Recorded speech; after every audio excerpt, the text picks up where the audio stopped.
Amerika Hudson Institute menjadi pemrakarsa pelepasan dolar backed by gold. Dunia terdiam. Peristiwa tahun 1971 tersebut membuat dolar menjadi uang terkuat di dunia, bukan karena backed by gold atau memiliki underlying emas. Namun underlyingnya adalah hutang negara lain yang semuanya berbasis proyek, berbasis industri. Amerika melepas emas sebagai jaminan mata uang dolar. Mirip dengan tahun 1920-an hingga 30-an di Jerman sebagai negara kalah Perang Dunia Pertama dan Jepang setelah kalah Perang Dunia Kedua. Keduanya tidak punya emas untuk memprinting underlying mata uang mereka. Tapi underlyingnya pakai mesin perang bagi Jerman, dan bagi Jepang underlyingnya membangun infrastruktur perkeretaapian serta industri manufaktur. Dolar di tahun 1971 melepas jaminan atas emas adalah menggunakan MMT, Modern Monetary teorinya Michael Hudson. Sejak saat itu Amerika menjadi negara superpower pertama di dunia. Tahun 80-an hingga tahun 90-an, Michael Hudson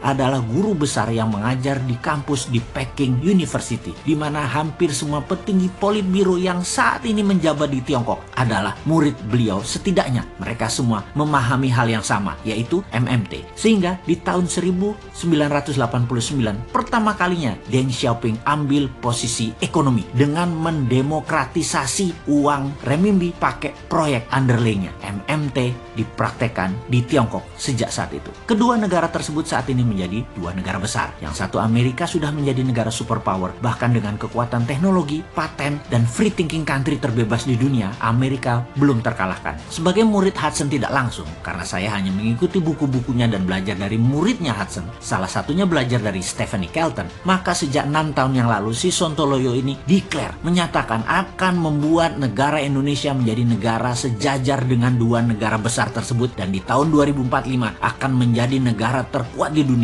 di atas dua negara tersebut. Dan alasannya apa? Alasannya Indonesia memiliki 4 hal yang Tiongkok dan Amerika tidak punya. Amerika dan Tiongkok hanya pakai MMT saja sudah jadi negara besar. Indonesia punya kekuatan lain, yaitu punya sumber daya alam bawah tanah. Itu satu poin. Kedua adalah kekuatan sumber daya alam di permukaan tanah yang subur dan memiliki air yang cukup banyak. Lalu kita punya kekuatan isi laut, itu nomor 3. Dan terakhir, nomor 4, lokasi strategis kekuatan maritim dunia, karena laut di tengah negara Indonesia dilewati 100.000 kapal dagang internasional. Ditambah kekuatan New Economic Model atau MMT atau Mardigonomic, Indonesia pasti menggila pertumbuhannya. Gunakan 4 kekuatan asli alam Indonesia tersebut atau geoekonomi ditambah ekonomi model yang agresif, maka dalam 20 tahun ke depan Indonesia itu game changing country. Saat ini kalau masih old mind yang menjabat dengan polanya ngutang ke asing, nyekek leher rakyat dengan pajak yang tinggi, membatasi free thinking bisnis dengan aturan membelenggu karena aturannya banyak pesanan oligar, maka Indonesia tidak akan berdaulat dan tidak akan menang dengan old mind kayak begini. New mind akan membebaskan berpikir dan bertindak setiap warganya untuk hal yang produktif. New mind melihat potensi Indonesia itu besar. New mind melihat potensi SDM, sumber daya manusia Indonesia itu sangat kreatif. Namun kebijakan politik, parlemen, dan partai membelenggu kreativitas dan potensi. Musuh terbesar bangsa Indonesia adalah sistem politik